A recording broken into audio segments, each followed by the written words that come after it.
मथुरा नगरिया ऐसी नगरिया है कि तीनों लोकों से निराली है। और मथुरा नगरिया में एक बहुत अच्छे राजा हुए, इनका नाम था उग्रसेन। उग्रसेन और उग्रसेन की रानी का नाम है पवन रेखा। लेकिन भगवान की लीला बड़ी निराली है।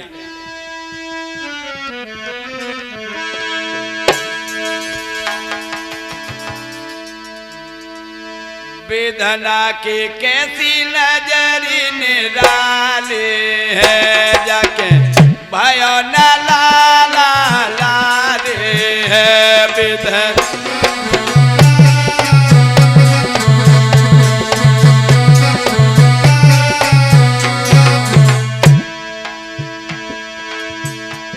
रानी की गोद रही खाली है और जो के अंधिरिया काली है।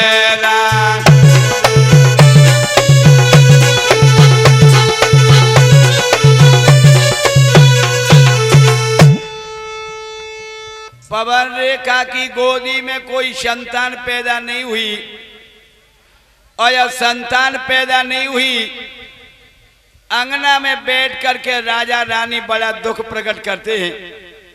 और यह सत्य है, राजा रानी के घर में खजाने की कोई कमी नहीं, लेकिन घर में एक बेटा नहीं तो कुछ नहीं। अंगना में बैठ करके उग्रसेन बड़ा दुख प्रकट करते हैं। और कौन दुख प्रकट नहीं करता? पुत्र रतन की प्राप्ति के लिए कौन नहीं रोता है? सब रोते हैं पुत्र रतन की प्राप्ति को।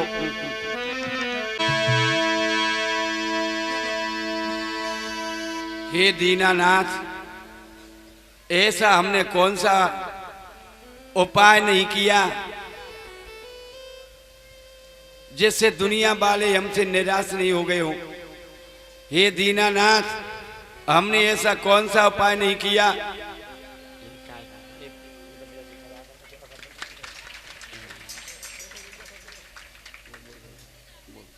और ये श्री सुरेश चंद प्रजापति जी जो गांव गुरसौठी से चल करके आए हैं, व्यास जी के गले में यह 551 पे मुद्राओं की माला। उग्रसेन राजा सदा यही विनती करते हैं कि हे दीनानाथ, हे दीनानाथ, हमने सदा सबके साथ भला किया, लेकिन ऐसा इसका उल्टा परिणाम कैसे कि हमारे घर में एक बेटा ने जन्म नहीं लिया। मेरे नाथ, एक बार तो हमारे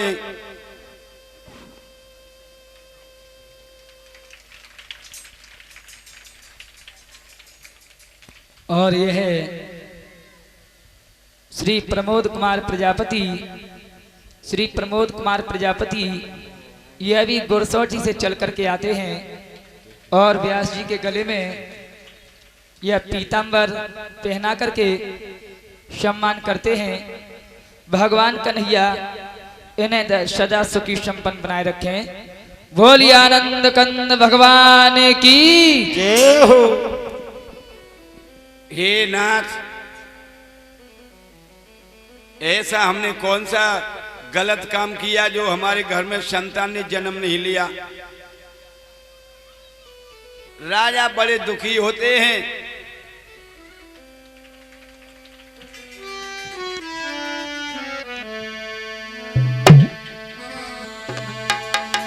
जीवन गयो मेरो जीवन गयो, बेटा बिना घर सोलो। जीवन गयो मेरो जीवन गयो, बेटा बिना घर सोलो।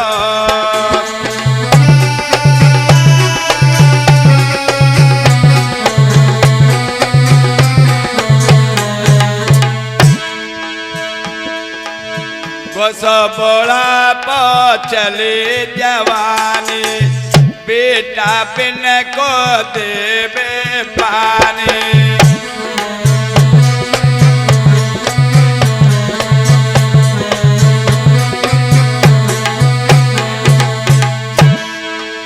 दिल में दुख जके भारी भयो, दिल में दुख जके भारी भयो, बेटा बिना घर सोनो, जीवन गयो मेरो जीवन गयो, बेटा बिना घर सोनो।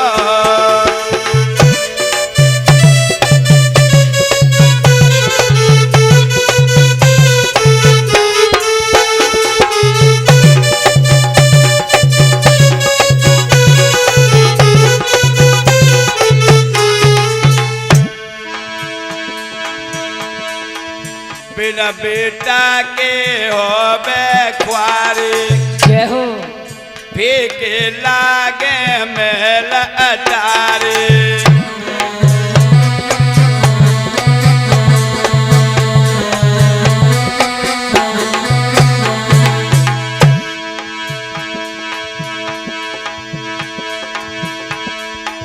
ऐसो दुख मोए क्यों तुम दया, ऐसो दुख तुम क्यों मोए दया, बेटा बिना घर सोनो, जीवन गयो मेरो जीवन गयो, बेटा बिना घर सोनो।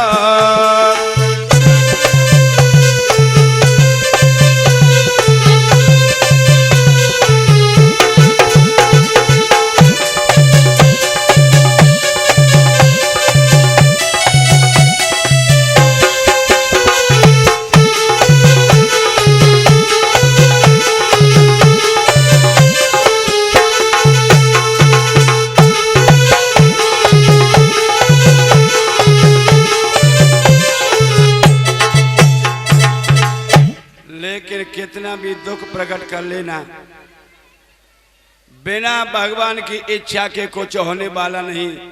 पवन रेखा कहती है, हे साजन, बिना भगवान की कृपा के कोई काम बनने वाला नहीं। जब उसकी कृपा होगी तो सारे काम बनने लगेंगे।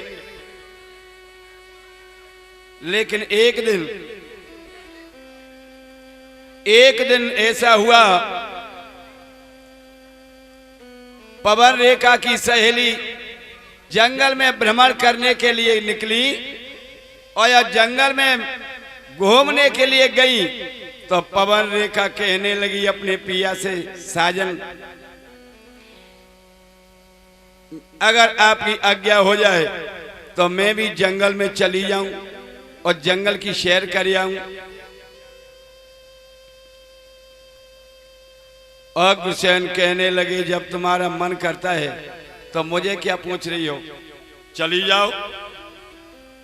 तुम्हारी संग की सहेली गई है, आप भी चली जाओ।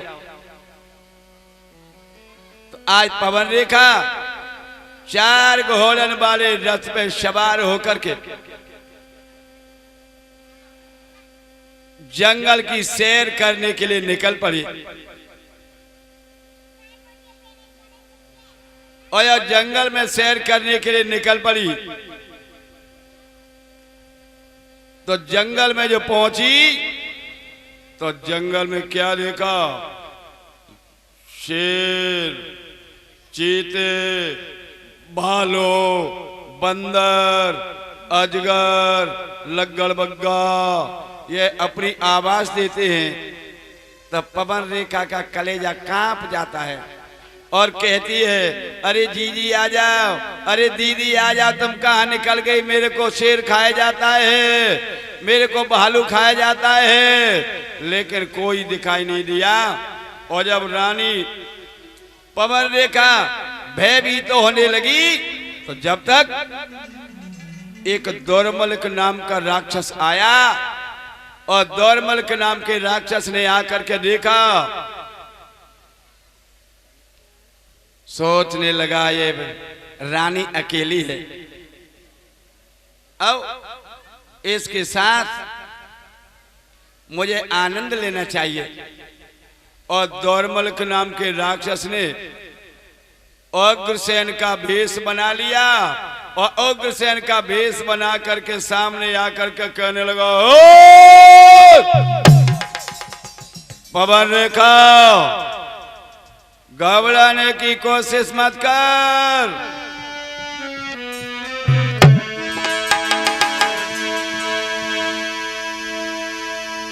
बोला प्रिय रुदन मत कर,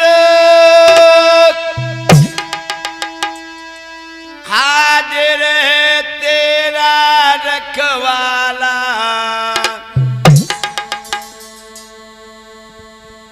और मेरे आगे ओ गोरी अब कौन भला है मत बाला।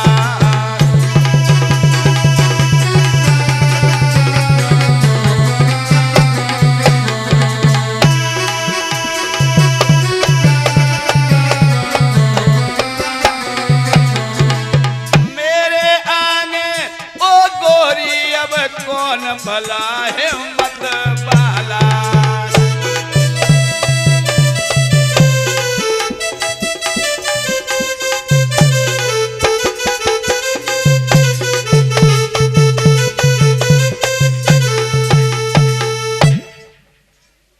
अग्रसेन का भेष बना करके कहने लगा, चिंता मत करो पवन रेखा, तेरी रक्षा के लिए तेरे सामने हाजिर हो गया है। पवन रेखा अपने पति के भेष में देख करके कहने लगी, आपको तो मैं घर छोड़ के आई थी, आप इतनी जल्दी कैसे आ गए? अग्रसेन के भेष में दौरमल्क नाम का राक्षस कहने लगा, पवन रेखा मैंने तुझे देखा कि बहुत निराश है जंगल में, तो उसकी रक्षा के लिए मुझे चलना चाहिए। और ये जंगल में मस्त सुहावना मौसम देखकर मेरा मन भी ललायत हो रहा है। और मैं यह सोचता हूं कि अब तुम हमारे साथ सुख भोगो। कहने लगी, नहीं पिया,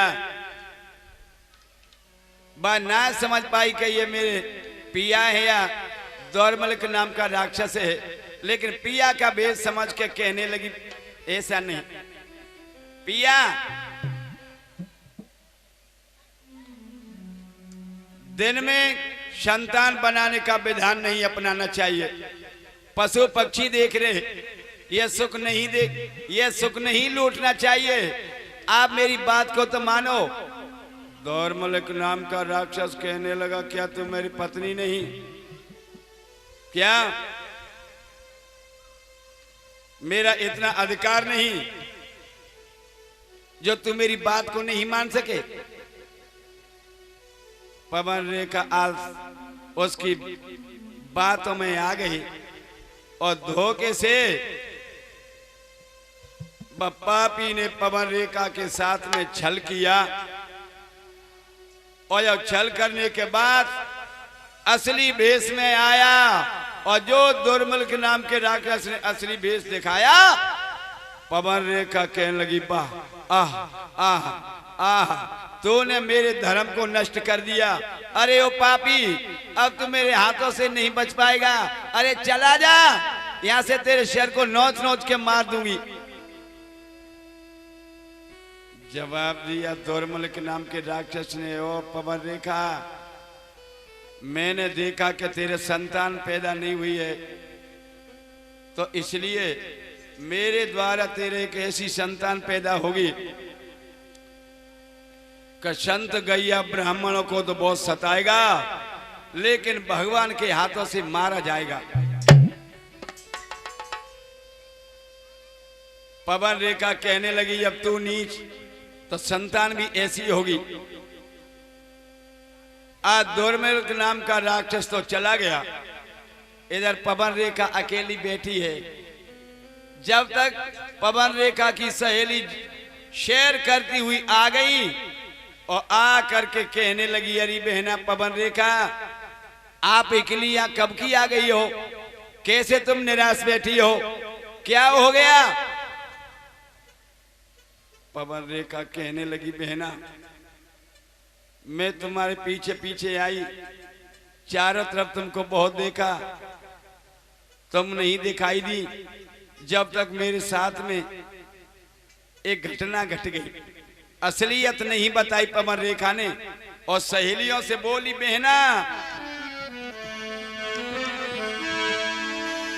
एक हट्टो कदर मेरे गाल पे थप्पड़ मार गया।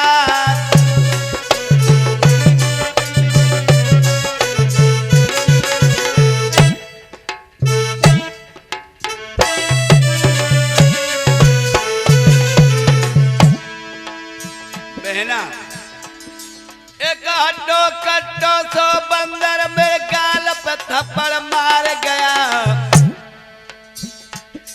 मेरो सब सिंगार बिगाड़ गया, बड़ी चादर को फाड़ गया, मेरी चादर को फाड़ गया।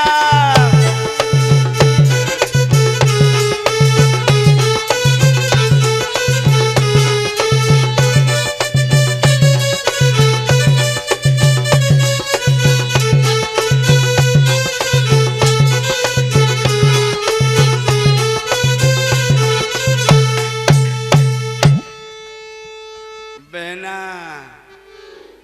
मैं यहाँ जंगल में शेर करने को आई, एक हट्टो कट्टो सो बंदर चलो आओ और मेरे गाल पे थप्पड़ मार गया, मेरा सब सिंगार उजाड़ गया, मेरी चादर को भी फाड़ के चला गया।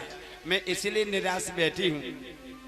ये नहीं बताई कि दौरमल के नाम का राक्षस मेरे साथ छल कर गया। कहने लगी, चलो बहना चलो चलो। चली आज और सहेली चली पवन रेखा को लेके, और जो पवन रेखा अपने महलों में आई, अरे भैया समय धीरे धीरे व्यतीत होने लगा। 9 महीना गए बीत रे के सुनियो सारा तारे। 9 महीना होने के बाद 9 महीना के बाद एक गजब हुआ। 9 महीना के बाद एक गजब हुआ। क्या? और पवन रेखा की गोदी में पैदा भयो अवतारे।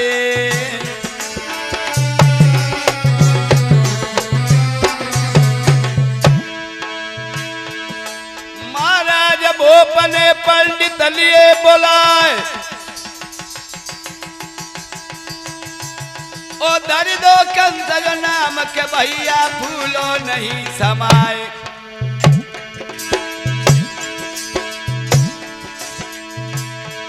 और बहना रे और गोहिया रे, चलियो त मंगल हम तो कर आवे। हाय